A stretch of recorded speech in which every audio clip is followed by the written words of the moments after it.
ठीक है, शुरू करें। ठीक है दीदी, शुरू किया जाए।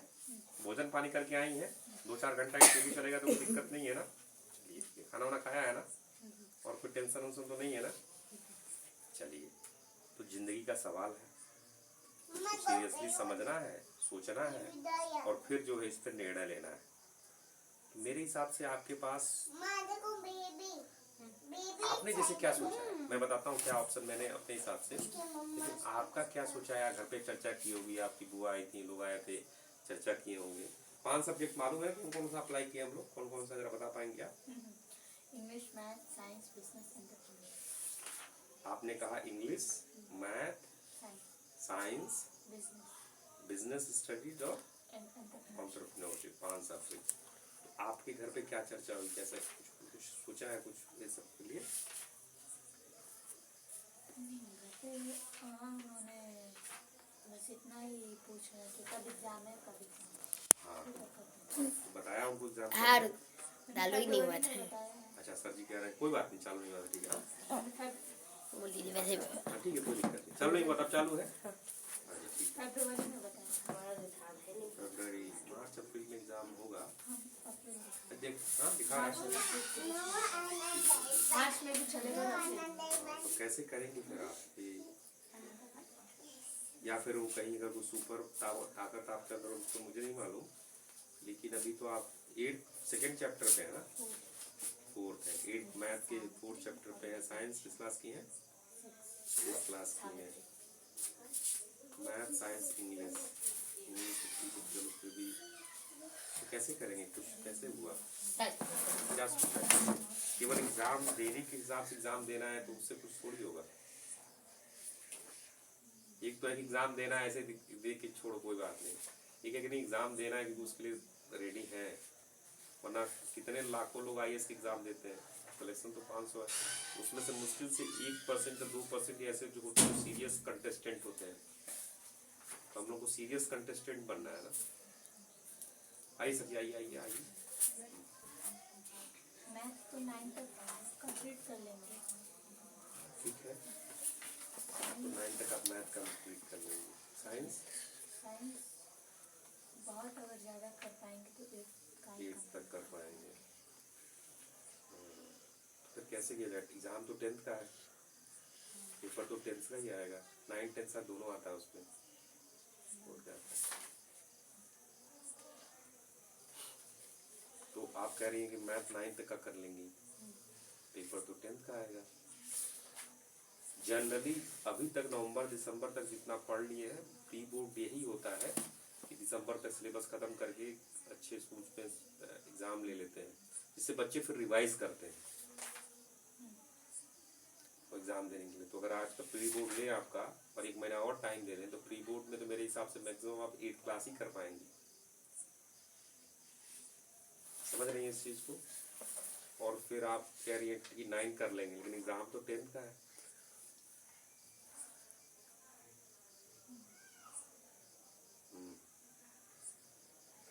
तो इस पे क्या सोचा है आपने, कैसे करना है? देखिए, इस बात का मैं सहमत नहीं हूँ एग्जाम देने के लिए एग्जाम देना है। एग्जाम देना है, सीरियसनेस के साथ देना है। जिस चीज की प्रिपरेशन करनी है पूरी जान लगा देनी है, अपनी पूरी ताकत लगानी है। जान नहीं देना है, जान लगानी है। दोनों में अंतर है। अपने को हानि नहीं करना है, डिप्रेस नहीं होना है, स्ट्रेस नहीं लेना है, अपनी पूरा ताकत झोंकना है, और ताकत प्लानिंग के साथ झोंकना है। तो प्लानिंग तो यही कह रहा है कि ये अब कौन सा नवंबर चल रहा है ना, नवंबर का पहला वीक है, दिसंबर, जनवरी, फरवरी, नियमतः दिसंबर तक आपको 10th के आ जाना है। ज़्यादा अच्छा रहता है ना, फिर रिवाइज कर लेता है आदमी 2-3 महीना, फिर बोर्ड का एग्जाम या जो भी चीज़ है। लेकिन अभी मान लेते हैं आप, ठीक है नहीं रिवाइज करो, ऐसे ही दो, क्योंकि रिवाइज नहीं करेंगे तो भी एग्जाम में देना मुश्किल होता है। लेकिन जो भी है, अगर रिवाइज नहीं करेंगे तो भी आप 9th ही तो कर पाएंगे, कैसे होगा?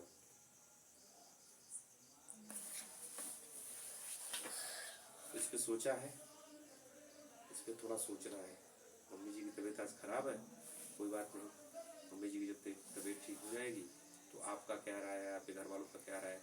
देखिए, 2-3 तरीके हैं मेरे हिसाब से जो ऑप्शंस दिखते हैं। एक तो ऑप्शन ये है जो आपके प्रेशर या आपके घर वालों पर प्रेशर पड़ेगा, अपनी सिचुएशन को एनालाइज करना है और सच्चाई को स्वीकारना है। डेली बर्गर भी खाएं 10 को, खूब दारू भी मतलब खूब खाना, तेल मसाला खूब खाएं, दौड़े भी न, क्रिकेटर भी बन जाए, पैसा भी आ जाए, मैच खेलना ही ना पड़े, जीत भी जाए, तो कितनी अच्छी चीज़ है। खूब खाएं, दौड़े बिल्कुल ना, क्रिकेटर बन जाए, पैसा आ जाए, खेलना ही ना पड़े मैच, कितना बढ़िया है। लेकिन क्या संभव है? बताइए सर, संभव है? संभव नहीं, लेकिन अच्छी चीज है ना, कितना मन को अच्छा लगेगा। तो ऐसे डिलेम, इसे बोलते हैं एक तरह से डिल्यूजन है, ऐसा है ही नहीं ना, ये तो हो ही नहीं सकता, दोनों पढ़िए, अनरियल है। दोनों। तो इसमें नहीं फंसना है, सच्चाई को स्वीकारना है। तो अभी जैसे आपकी मम्मी है, आपके घर वाले हैं, तो एग्ज़ाम कब होगा? एग्ज़ाम तो हमने फॉर्म भर दिया, आपके पास वो आ गया है, अब केवल एडमिट कार्ड और फिर उसके आगे का प्रोसेस शुरू करना होगा। एक तो तरीका ये है कि हम लोग सब्जेक्ट इजी वाले ले लें, सब्जेक्ट चेंज कर दें, पहले कंप्लीट कर लेने दीजिए। 5 सब्जेक्ट ले लेंगे, जिसमें प्रैक्टिकल 60 नंबर के होते हैं, 30-35 में पासिंग मार्क्स होता है, तो इसलिए जनरली इसमें सब पास हो जाते हैं। मैं सपोर्ट या इसमें मैं अपनी बात नहीं कर रहा हूँ, मैं कह रहा हूँ जनरली कैसे होता है। कुछ ऐसे सब्जेक्ट्स होते हैं जिसमें कोई फेल नहीं होता है। 10th में बहुत सारे NIS में ऐसे सब्जेक्ट्स हैं, अगर आप लिख के आएंगे तो आर्ट साइंस, जनरली लोग आर्ट्स इसलिए भी लेते हैं कि पास हो जाते हैं। बहुत ऐसे कम मैंने बच्चे देखे जो आर्ट्स इसलिए लेते हैं कि उनका इंटरेस्ट है, और जो बच्चे इंटरेस्ट की वजह से आर्ट्स लेते हैं वो बहुत अच्छा वहाँ भी करते हैं। लेकिन जो केवल इसलिए कि नहीं कहीं चलो यार पास हो जाएंगे, हो जाएगा, एक तो अवसर है कि हम 5 सब्जेक्ट ले लें जो ऐसे इजी वाले, आप पास हो जाए, फिर उसके बाद आपके घर वाले 10 पास हो जाएंगे आप, उसमें कोई दिक्कत नहीं है। फिर 12 आप करके BA करके अपना वो करें, वो हम लोग नहीं है। हमारे साथ है, पास होना होगा, वो सिस्टमेटिक आपको सपोर्ट करके पास करा के फिर आप जैसे BA में जो भी करना हुआ है, लेकिन रोशनी उसको सपोर्ट नहीं करता है। समझ रहे हैं इस चीज़ को? आप हमारे साथ जुड़िए, उसमें आप गाँव की हैं नहीं इतनी जानकारी, तो आपको वहाँ तक जाने में, फॉर्म भरने में समय मदद कर देंगे, सब्जेक्ट भी चेंज कर देंगे, आप एग्ज़ाम भी दे लेंगे, पास भी हो जाएंगे। ये वो तरीका है। दूसरा ये है कि जंग मतलब कि पूरा अपना कि ये तो कैसे करेंगे। 5 सब्जेक्ट है, 5 सब्जेक्ट के रोशनी तभी आपको सपोर्ट करेगा जो हम लोग चाहते हैं। जिसमें हम लोग, मैंने कहीं ये नहीं कहा है कि डिग्री क्या है, क्या है, मैंने कहा है कि आपको आर्थिक रूप से इंडिपेंडेंट होना और बौद्धिक रूप से, ठीक है। अब आपकी इच्छा है डॉक्टर बनना, तो जो डॉक्टर का नीट है, जैसे 12th पास करना होगा, 10th पास करना होगा, तो डॉक्टर में 10th अगर मैथ नहीं रहेगा तो भी चलेगा। लेकिन हमारा रोशनी का है कि बेसिक मैथ तो सबको 10th तक आनी है। 10th के बाद आप मैथ छोड़ देंगे कोई दिक्कत नहीं है, बायो लेंगे चलेगा, लेकिन 10th तक तो ये मैथ करनी है, सबको करनी है, जो 5 सब्जेक्ट्स है। अब ये थोड़ा सा कैसे होगा ये आप समझिएगा, सोचिएगा कैसे करेंगे आप। फिर केवल क्यों 5 फिर एग्जाम कैसे देंगे? केवल एग्जाम देने के लिए, एग्जाम देने के पेपर में तो मैं नहीं हूँ। आप बोलिए। एक ऑप्शन, 3 ऑप्शन थे, तो एक ऑप्शन तीसरा था कि कोई एक सब्जेक्ट पकड़िए। सब्जेक्ट की प्रायोरिटी हमारी बड़ी क्लियर है, पहले मैथ है, फिर इंग्लिश है, फिर साइंस है, और फिर एंटरप्रेन्योर और बिजनेस स्टडीज जब करा रहे धीरे धीरे आप लोगों को, सब उसी का पार्ट है। कॉस्टिंग जो आप लोग खेत में भी जो करेंगे वो बिजनेस ही सिखाएंगे उसको, थोड़ा आप लोग, क्योंकि खेत आपके आसपास है ना, तो जो बिजनेस स्टडी और एंटरप्रेन्योरशिप उसके थ्रू समझाने का प्रयास करेंगे। तो कैसे करेंगे आप बताइए, इस पर जरा चर्चा कीजिए घर पे, जो भी जैसे ये लाइन चूज करना होगा। 2 अलग अलग चीजें हैं। क्या अलग अलग है? एक तो भाई डिग्री वाला पास करने वाला, तो 10th तो सब्जेक्ट चेंज कर लेंगे, तो उसके बाद फिर हम लोग, तो उसमें आर्थिक बौद्धिक तो डिग्री लेके आप अपना किनारे हो जाएंगे, शादी ब्याह अच्छा चलेगा। दूसरा, आप जिंदगी में फिर वो 10th पास सब्जेक्ट से करेंगे। अब आप पे डिपेंड करता है, सेंटर तो मेरा खुला हुआ है, क्लासेस पड़ी हुई हैं, अब आप पे डिपेंड करता है कितने साल में आप करेंगे। हम साल से नहीं घबरा है, आप बूढ़ी हो जाएंगी या रहेंगी तो भी, अगर आपने टाइम इन सेंटर दिया, मेहनत किया, तो अब पूरी दुनिया के खिलाफ रहेगी, हम लोग पीछे नहीं हटने वाले। हमें कोई फर्क नहीं पड़ता, हमें कोई क्या कहता है, हमें कुछ भी बोले, हम अपनी टीम के साथ एकदम जान तक देते हैं। टीम वाला फ्रॉडगिरी होगा तो अपने आप हट जाएगा, हम नहीं हटते, किसी को हम निकालते नहीं। रूल तो मैंने बहुत बार पहले से आपको बताया है, और रूल में भी सबसे ज्यादा इंटेंशन देखते हैं। तो इसलिए हमें कोई फर्क नहीं पड़ता कि आप कितना समय लेती हैं, लेकिन हमें एक फर्क पड़ता है कि हमारे में ये 5 सब्जेक्ट तो क्लियर करने ही है, और जान के करने, मतलब समझ के करने। बिजनेस स्टडीज, एंटरप्रेन्योरशिप ये आनी है, ये सिखाएंगे आपको, रियल सिखाएंगे, ऑन रियल पैसे की, रियल मनी पे आप लोगों को काम करवाएंगे। लेकिन उसके पहले मैथ आनी चाहिए, इंग्लिश आनी चाहिए, और साइंस। सबसे पहले मैथ, साथ में इंग्लिश, फिर साइंस, और उसको बिजनेस स्टडी और एंटरप्रेन्योरशिप। ठीक है। तो अब देखिए यहाँ सबसे बड़ा क्लैश जानते क्या हो रहा है। आप जिस समाज से हैं, या हम लोग जिस समाज से हैं, तो लड़की हो गई 18 साल की, अगर 200 नहीं के पास, तो आप पे प्रेशर आएगा। लेकिन आपकी एकेडमिक स्थिति आप जान रही हैं। रोशनी जो है वो बड़ा क्लियर है कि नॉलेज वाले हम लोग शुरू से ही कह रहे हैं, उसमें कोई डाउट, हम उस पर कॉम्प्रोमाइज नहीं करेंगे। कोई तो हमारी रीढ़ की हड्डी है, उस पर कॉम्प्रोमाइज किए तो रीढ़ की हड्डी टूट गई, और रीढ़ की हड्डी टूट गई तो खत्म हो गया। तो उन 5 सब्जेक्ट्स पे हम लोग, लेकिन आप के साथ खड़े हैं। कब तक खड़े हैं? जब तक कि आप आर्थिक रूप से, बौद्धिक रूप से इंडिपेंडेंट नहीं हो जाएंगी। अगर आप एमबीबीएस करने को तैयार होंगी तो 40 साल के अवस्था में भी करेंगे तो हम पीछे नहीं हटेंगे। तैयारी करने वाला अगर नहीं पीछे हटेगा तो हम नहीं पीछे हटेंगे, प्रोवाइडेड क्यों मेहनत करे, और करे नहीं कि 2 घंटा केवल टाइम कर रहा है। जैसे अभी आपका टाइम इन सेंटर है, तो हमें कोई ज़्यादा आपत्ति इसलिए नहीं, का बीमार थी। एक बार ये भी कीजिएगा जरा, मुझे रिपोर्ट भेजनी होगी कि बीमारी वाला टाइम जब 0 था आपका, उसको हटा के आपका एवरेज कितना आ रहा है। अभी टाइम इन सेंटर का एवरेज कितना है आपका?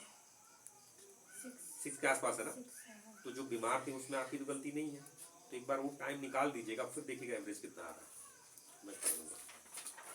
ये चीज़ आपसे कह रहा था, सोचिए, समझिए, और जैसा होगा फिर उस पर चर्चा करेंगे। इसको इस वीक में ख़त्म करना है, तो उसी हिसाब से फिर नेक्स्ट काम करेंगे ना कि आपको क्या रास्ता चूज करना है। 10th पास करके, लेकिन उसको सब्जेक्ट चेंज करेंगे। बाकी इसमें तो मुझे नहीं समझ में आ रहा कैसे आप कर पाएंगे। समझ रही ना मैं क्या कह रहा हूँ? जो समझा है बता दीजिए क्या कह रहा हूँ मैं। 2 रास्ते हैं, या तो इजी सब्जेक्ट चूज करें और डिग्री लेके जाएं, तो उसमें आगे चल के उतना कुछ होगा नहीं। और सेकंड है कि नॉलेज के साथ और वो 5 सब्जेक्ट से अपना एग्ज़ाम दें, और उस 5 सब्जेक्ट से एग्ज़ाम दें और पास हो। पास फेल से कोई फर्क नहीं है। अगर आपको बोर्ड फेल भी कर देगा ना, ये हमारा है कि अगर आप टाइम इन सेंटर अच्छा करेंगी, मेहनत करेंगी, ये क्लैरिटी करो। तीसरा में ये मैं बताना चाह रहा हूँ कि आप बोर्ड एग्जाम में मान लीजिए फेल भी हो गई, मेहनत किया आपने, खूब मेहनत किया, आपके मार्क्स कम आए, तो भी हमें कोई फर्क नहीं पड़ता। हम पूरी अपनी जान लगाएंगे, ताकत लगाएंगे कि आप सही जगह, अपनी जितनी क्षमता है अच्छी जगह पहुंचे, आपका जितना पोटेंशियल अच्छी जगह। कभी कभी हो सकता है मार्क्स कम आ भी सकते हैं, उस दिन मूड ठीक नहीं होता है, कभी मिस कर जाता है आदमी, बहुत सी चीजें हो सकती हैं। हमारे लिए पहली प्रायोरिटी नॉलेज है। मैंने बोला कि अगर व्यक्ति मेरे अंदर मेंटरशिप किया है, तो सामने वाला कहेगा अरे सर उनके अंदर मेंटरशिप किया है तो इसको मैथ तो आती ही होगी, और जो करेगा बंदा प्रैक्टिकल के एग्जीक्यूशन में बेस्ट होगा। आंख मूंद करके भरोसा करे, ऐसा प्रोडक्ट हम लोग बना, मतलब ऐसे लोगों के लिए तैयारी कर रहे हैं।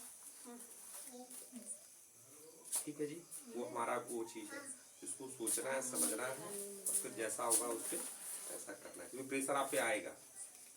ठीक है। और हमारा कितना भी आपके घर वाले या बाहर वाले कोई भी, रोशनी का बड़ा क्लियर है, नॉलेज भी कैसी डीप लर्निंग, वो 5 स्टेप वाली, उसमें समय लगेगा, और आप किसी के साथ भी वो हो सकता है, तो उसमें घबराने की जरूरत नहीं है। आपके साथ एकदम हम लोग खड़े हैं नॉलेज वाले में। लेकिन मान लीजिए घर पे ज्यादा प्रेशर पड़े, नॉलेज नहीं चाहिए, डिग्री चाहिए, तो फिर सबका यही तरीका है कि सब्जेक्ट आसान ले लें, जिसपे प्रैक्टिकल से मार्क्स अच्छे मिल जाते हैं। ये डिसाइड आपकी जिंदगी आगे जो है, ये आपका निर्णय हो। आप जो भी निर्णय लेंगे आपके साथ टीम खड़ी। ठीक है, एक बार समराइज कर दीजिए आपने क्या समझा। डिसाइड करना है, जो पहले अभी 2 पार्ट बताए हैं उसके बारे में, कि एक इजी सब्जेक्ट लेके पास होना और ये 5 सब्जेक्ट लेके पास होना। लेकिन रोशनी में ये है कि 5 सब्जेक्ट से पास होना, लेकिन नॉलेज होना चाहिए उसका।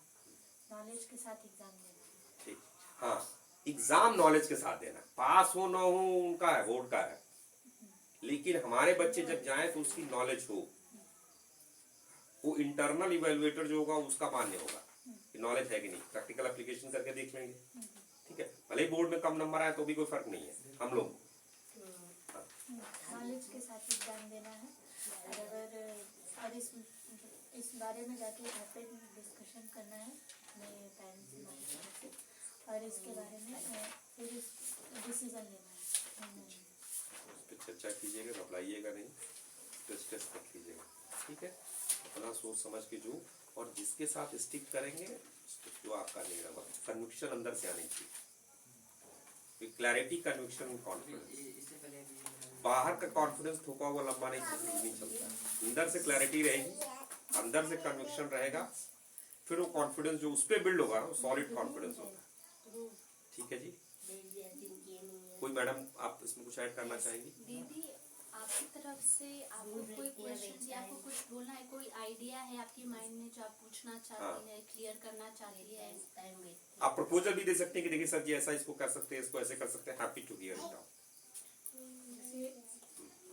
डिफिकल्ट होगा मेरे मार्च में एग्जाम देना बोर्ड का, और NIOS में 2 बार एग्जाम होता है बोर्ड का, एक ही साल में 2 बार, तो अक्टूबर और नवंबर, अक्टूबर से स्टार्ट होता है, नवंबर तो अगर मैं मार्च में तो क्या मैं अक्टूबर में बिल्कुल बिल्कुल, अरे अक्टूबर, उसके बाद फिर अगले बार पूरा टाइम है, लेकिन हर बार जैसे याद है पिछली बार भी आपने यही कहा था,